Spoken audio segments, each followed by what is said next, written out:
लुत्फी। देखो और सीखो। हेलो बच्चों, कैसे हैं आप सब। मैं हूं आपका दोस्त हनुमान। बच्चों, इस महीने हम मना रहे हैं आपके अपने फेवरेट ऋत्विज चैनल का बर्थडे। हाँ बच्चों, हमने इस महीने 1 साल पूरे किए हैं यूट्यूब में। इस साल आपने हमको बहुत प्यार दिया। जहां हमने 0 से शुरुआत की, आज हम 300 सब्सक्राइबर्स की फैमिली है। बच्चों, आप अपना प्यार ऐसे ही बनाए रखें और आपसे ये रिक्वेस्ट रहेगी कि आप हमारी इस फैमिली को और बड़ा करें, जिससे हम जल्द से जल्द 1000 सब्सक्राइबर्स की फैमिली बन जाएं और हमारे वीडियोस और इस चैनल को अपने फ्रेंड्स, फैमिली और रिलेटिव्स के साथ में ज्यादा से ज्यादा शेयर करें, जिससे वो भी हमारे इस परिवार का हिस्सा बन सके और नई नई सीख ले सके। तो बच्चों, आज की कहानी हम जल्दी से शुरू करते हैं। एक बहुत ही सुंदर जंगल था जिसमें 2 दोस्त साथ मिलकर रहते थे। एक था हमारा भोला पंछी सारस और एक लोमड़ी, जो बड़ा ही चालाक किस्म का था। दोनों दोस्त मिलकर नदी में से मछलियां पकड़ते और मिल बांट कर खाते। एक दिन लोमड़ी के मन में ख्याल आया, यार कब तक हम यूं ही मछलियां पकड़ते रहेंगे। तेरे मन में कुछ दूसरा खाने का कभी ख्याल नहीं आया? भाई, ख्याल तो बहुत आया, पर क्या करूं? मैं अकेला हूँ, मैं खाली मछली पकड़ के खा सकता हूँ। अरे बस इतनी सी बात यार, ये दोस्त तेरा किस दिन काम आएगा। तू एक काम कर, संडे को मेरे घर लंच पे आ जा। तेरी भाभी क्या खाना बनाती है, तू पूरी थाली चाट जाएगा। सच्ची? मैं तेरे घर आ सकता हूँ? आ सकता हूँ क्या यार, तू अपना जिगरी है, तू अपना भीड़ू है। ये तेरे को ये संडे आने का है, समझा क्या? अब पक्का आऊंगा मेरे दोस्त, मैं तुम्हारे घर इस संडे पक्का आऊंगा। संडे का दिन आया। सारस पंछी बड़ी ही हंसी खुशी के साथ अपने दोस्त के घर हाथ में गिफ्ट लिए लंच पे जा रहा था। जैसे ही वो वहां पहुंचा, मिसेस लोमड़ी बड़ी ही सुंदर दावत बनाकर टेबल पे सजा के रखी थी। टेबल पूरी तरह तरह के पकवानों से भरी पड़ी थी। अरे दोस्त, तुम आ गए, आजा आजा, मैं तेरा ही वेट कर रहा था। सारस पक्षी अपनी लंबी टांगों के कारण चेयर पर बैठ नहीं पा रहा था। तब मिसेस लोमड़ी ने सारस की थाली जमीन पर ही परोस दी। अब सारस बेचारा अपनी लंबी टांगे, लंबी गर्दन और लंबी चोंच के कारण थाली में से भी खाना नहीं खा पा रहा था। काफी देर हो गई, लोमड़ी का खाना लगभग खत्म होने लगा था। क्या हुआ भाई साहब, आपको खाना पसंद नहीं आया? नहीं भाभी जी, खाना तो बहुत टेस्टी है। तो फिर आप कुछ ले क्यों नहीं रहे और आपकी थाली भी ऐसे ही पड़ी है? अरे ये नदी में से मछली पकड़ने वाला आदमी, इसको क्या पता खाना क्या होता है। ओए सुन, और बहुत देर हो गई, हमारा भी खाना खत्म हो गया, ठीक है? अगर तेरे को नहीं पसंद आ रहा तो तू रख दे, हम कल मिलेंगे। मेरे को तो अभी बहुत नींद आ रही है यार। ये सुनकर सारस पक्षी को बहुत बुरा लगा। उसे लगा कि उसकी इंसल्ट हो गई, जो सारस सहन नहीं कर पाया और भारी मन से अपने घर की तरफ चल पड़ा। वह बहुत भूखा भी था।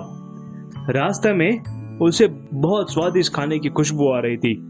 खुशबू उसके दोस्त कल्लू कौवे के घर से आ रही थी, जहां आज मारवाड़ी खाना बना था।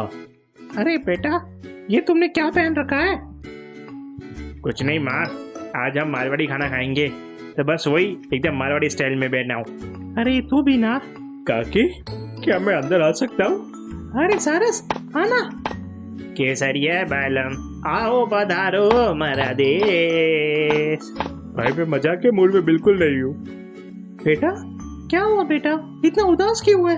काकी, वो आज है ना, मुझे लोमड़ी ने अपने घर लंच पे बुलाया और फिर ओए, तोड़ दूंगा, फोड़ दूंगा, तुझे कहीं का नहीं छोड़ूंगा।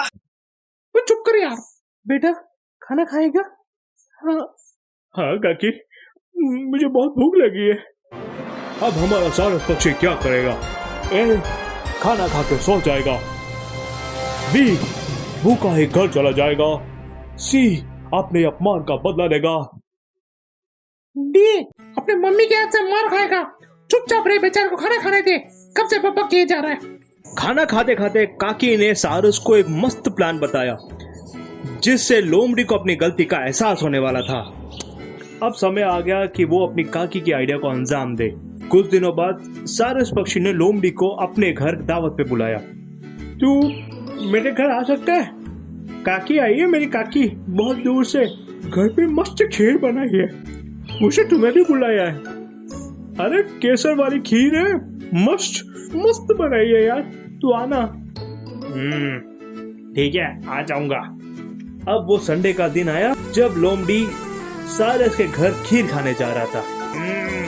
आज संडे है, खीर खाने का डे है, आज संडे है, खीर खाने का डे है, मचाले दो मचाले दो मचाले दो। अब कल्लू की मम्मी ने सारस को और लोमड़ी को एक बड़ी गर्दन वाली मटकी में खीर परोसा।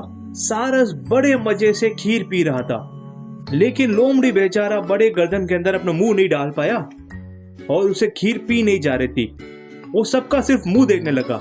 क्या हुआ मेरे दोस्त, तुझे खीर अच्छी नहीं लगी? नहीं नहीं, खीर अच्छी है। तो फिर क्या हुआ, पीना, कितनी मस्त खीर बनाई काकी ने।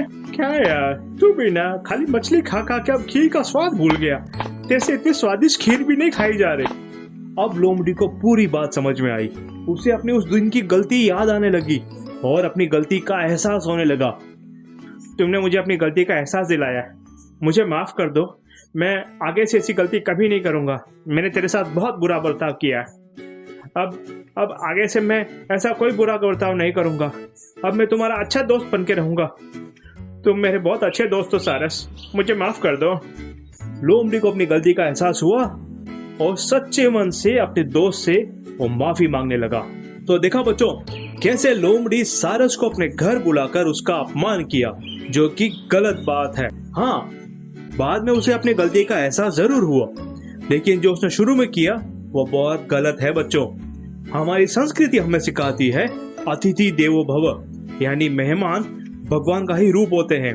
बच्चों, जो आपके घर मेहमान आते हैं, आपके दूर के रिश्तेदार, आपके दोस्त, वो लंबे समय के लिए रुके या थोड़ी देर के लिए रुके, आपका फर्ज बनता है कि आप सच्चे मन से और सच्ची निष्ठा से उनकी सेवा करें, जिससे उन्हें भी आपके घर पे अपनेपन का एहसास होता है और आपका रिलेशन या बॉन्ड उनके साथ में बहुत गहरा हो जाता है। दोस्तों, हमें घर आए मेहमान का कभी भी अपमान नहीं करना चाहिए बच्चों।